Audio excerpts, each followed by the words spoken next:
Israel का operation rising line और India का ऑपरेशन सिंदूर, इसमें क्या सिमिलैरिटी है? अब भारत की जानिब से अगला ऑपरेशन, अगला राउंड शुरू होने वाला है। वो तो खुद कह चुके हैं। नेतन्याहू ने कॉल किया है पीएम मोदी को और ये ईरान की तरफ से एक मिस कैलकुलेशन है। भारत इस वक्त रीऑर्गेनाइज कर रहा है, वो रीऑर्गेनाइज कर चुका है। उसने इसराइल से, अमेरिका से बहुत बड़ी तादाद में हथियार और असलाह मंगवाया है।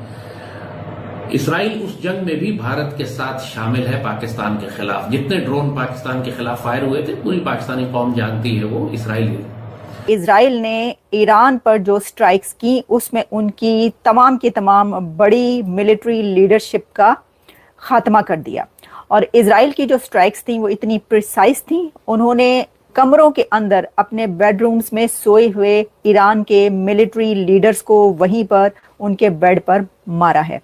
और एक नहीं, दो नहीं, बल्कि दर्जनों लीडर्स को उन्होंने मारा है, कमांडर्स को मार दिया है। लेकिन इस बार क्योंकि ईरान की बड़ी लीडरशिप, मिलिट्री लीडरशिप का खात्मा हो चुका है, तो अब ईरान को एक ऐसा हमला दिखाना था कि उसने भी स्ट्राइक बैक किया। तो ईरान ने जो स्ट्राइक बैक किया है तल अबीब पर, उसमें हमला तो बड़ा है कि जिसमें कई मिसाइल्स और ड्रोन से हमला किया गया, लेकिन जो नुकसान है, लॉस है, वो जो इजराइल ने ईरान का किया है, ईरान ने उसके अशरे अशीर भी नहीं कर पाया। लेकिन इजराइल ने, जैसा हम बता चुके हैं आपको, कि उनकी सारी लीडरशिप का खात्मा कर दिया। मिलिट्री लीडरशिप की हम बात करें, कमांडर्स को जो मारा।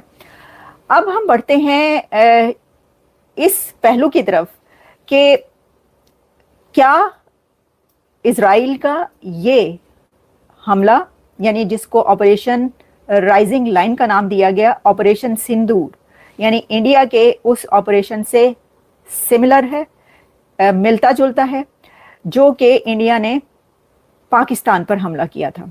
वो मैं क्यों कह रही हूँ, इसकी वजह यह है कि जो नजर आ रहा है दोनों हमलों में, उसमें बहुत सी सिमिलैरिटीज हैं। और साथ ही नेतन्याहू और प्रेसिडेंट ट्रंप के बीच जो बातचीत हो रही थी, वो भी इस तरह की बातचीत हुई कि एक और टॉक्स का जो है वो दौरा करते हैं, एक और वो करते हैं जिसमें टॉक्स हों और ईरान को इसके ऊपर मनाया जाए। ऐसी कोई भी सिचुएशन नजर नहीं आ रही थी जिससे ये पता चलता कि इजराइल इन दिनों में, यानी कि इस दिन, ईरान पर हमला करेगा। ये है वो सिमिलैरिटी जो मैं आपको कह रही हूं कि कुछ सिमिलैरिटीज नजर आ रही हैं ऑपरेशन सिंदूर और ऑपरेशन राइजिंग लाइन में। वो ये है कि आपको याद होगा कि जब इंडिया की तरफ से हमला किया गया था पाकिस्तान के ऊपर, कि उससे एक दिन पहले और 2 दिन पहले क्या चल रहा था कि इंडिया ने अपनी ड्रिल स्टार्ट की है और इंडिया ने अपनी लोगों के लिए जो सिविल ट्रेनिंग होती है उसको स्टार्ट कर दिया है।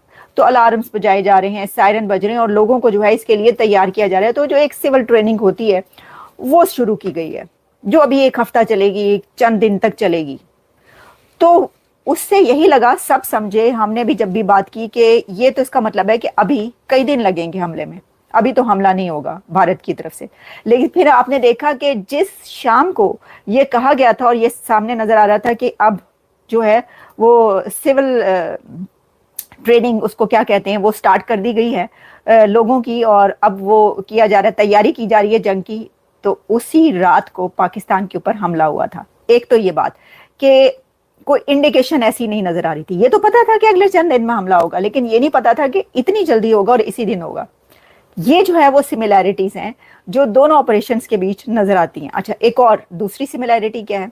दूसरी ये है कि जिस तरह इजराइल ने ईरान के उन जगहों को टारगेट किया, यानी जिसको उसने सोचा हुआ था, समझा हुआ था, और उसने कहा कि हमने इनको निशाना बनाना है, वहां पर उन्हीं मिलिट्री लीडर्स को उनके कमरों में जा जाकर उन्होंने टारगेट किया और उनको मारा। और सब हैरान है इस बात पर कि ये कौन सी टेक्नोलॉजी है इजराइल के पास कि इसको कैसे पता चल जाता है कि जहां पर उनके लीडर्स अगर रात को सो भी रहे हैं तो उनको पता है, और वहीं पर जाकर सिर्फ उन कमरों को ही निशाना बनाया, टारगेट किया और टारगेट करके चले गए, मार के चले गए। ये जो है ये बात की जा रही है। अब आप इसी तरीके से देखें, इंडिया ने क्या कहा? इंडिया ने कहा हमने 9 जगहों को निशाना बनाया, दहशतगर्दों की 9 जगहों को निशाना बनाया, और उसके बाद फिर उन्होंने जो मिलिट्री बेसिस को निशाना बनाया पाकिस्तान में, वो भी उन्होंने कहा हमने इन मिलिट्री बेसिस को निशाना बनाया, और जहां पर हमने जो करना था पहले से सोचा हुआ था हमने वो कर दिया। तो इससे नजर आता है कि कुछ सिमिलैरिटीज हैं दोनों जो ये हैं इजराइल और इंडिया के हमले इनमें काफी नजर आ रही हैं। इजराइल ने ईरान के ऊपर अब तक की सबसे बड़ी स्ट्राइक करते हुए ईरान की जो भी न्यूक्लियर फैसिलिटीज थी उनको खत्म कर दिया। साथ ही साथ जो ईरान की टॉप मिलिट्री लीडरशिप थी उनको भी खत्म कर दिया। और उसके पीछे एक मुख्य कारण ये है कि ईरान एटम बम बनाने के बहुत ही करीब था। अगर इस समय इजराइल स्ट्राइक नहीं करता तो ईरान न्यूक्लियर वेपन बना लेता, जिसके बाद ईरान के ऊपर किसी भी तरह की स्ट्राइक करना लगभग नामुमकिन होता, क्योंकि किसी भी न्यूक्लियर कैपेबल देश के ऊपर स्ट्राइक कोई छोटी बात नहीं होती। लेकिन भारत ने यह ऑपरेशन सिंदूर के दौरान करके दिखाया था। पाकिस्तान के अंदर भारत ने प्रिसिजन पिन पॉइंट स्ट्राइक किया जिससे पूरी दुनिया चौंक गई थी। और उसी ऑपरेशन सिंदूर से इजराइल ने सीख लेते हुए ईरान पर हमला किया और बहुत ही सारी सिमिलैरिटीज दोनों ऑपरेशन के बीच में दिखाई दी। और अब पाकिस्तान की मीडिया में ये चर्चा हो रही है कि ईरान को पूरी तरह से बर्बाद करने के बाद कहीं इजराइल हम पर हमला न कर दे, क्योंकि इजराइल के जो प्राइम मिनिस्टर है नेतन्याहू, उनका एक बहुत ही पुराना वीडियो जिसमें वो कहते नजर आ रहे हैं कि ईरान के बाद अगला नंबर पाकिस्तान का होगा।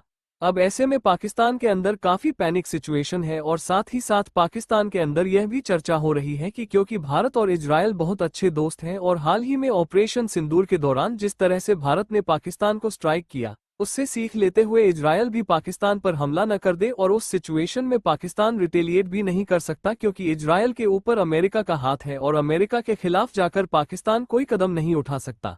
और पाकिस्तान के अंदर ही यहां तक चर्चा हो रही है कि जैसे ही इजराइल का ऑपरेशन राइजिंग लाइन खत्म होगा वैसे ही वापस से ऑपरेशन सिंदूर को फिर से रिज्यूम कर दिया जाएगा, क्योंकि ऑपरेशन सिंदूर खत्म नहीं हुआ है, सिर्फ पॉज हुआ है। और ये खुद प्राइम मिनिस्टर मोदी ने कहा था। तो ऐसे में पाकिस्तान की इस वक्त से टिपिकल हो चुकी है और उनकी टांगें कांपना शुरू हो गई है, क्योंकि उन्हें पता है कि इस वक्त भारत और इजराइल कुछ ऐसे मूड में है जो पहले कभी नहीं देखा गया। अब दोनों कंट्रीज जो हैं वो जितने पुराने दोस्त हैं, जितने एक साथ आपको पता है जुड़े हुए दो कंट्रीज हैं, तो इस सिचुएशन में जो नेतन्याहू हैं, कॉल गई है नेतन्याहू की प्राइम मिनिस्टर नरेंद्र मोदी को, और दुनिया के बड़े लीडर्स को कॉल की है नेतन्याहू ने। लेकिन सबसे पहली जो कॉल्स हैं उनमें मोदी साहब को उन्होंने कॉल किया। अच्छा, अब नेतन्याहू की जो कॉल है उसके अंदर क्या किया, ब्रीफ किया है, पीएम मोदी को ब्रीफ किया है about this operation rising line कि क्यों हमला किया है और ईरान को क्यों उनके कमांडर्स को निशाना बनाया है और इस हमले की क्या वजह थी सारी। वैसे तो सभी को पता है, आप कहेंगे कि ये क्या बात हुई, ये तो सबको ही पता है क्यों निशाना बनाया दोनों कंट्रीज के बीच जो चल रहा है, लेकिन ऐसा नहीं होता, क्योंकि इसमें होता ये है कि जो भी कंट्री, दुनिया का इस वक्त कोई भी कंट्री कहीं पर भी हमला करेगा तो उसमें याद रखिएगा कि वो उससे पहले या उसके बाद दोनों, कभी दोनों उसमें कि पहले भी और बाद में भी, कभी या पहले या बाद में कंट्रीज को कॉल करके बड़े लीडर्स को बताया जाता है, दुनिया के बड़े कंट्रीज के बड़े लीडर्स को कॉल करके बताया जाता है कि हमने ये करने लगे हैं या हमने ये कर दिया है।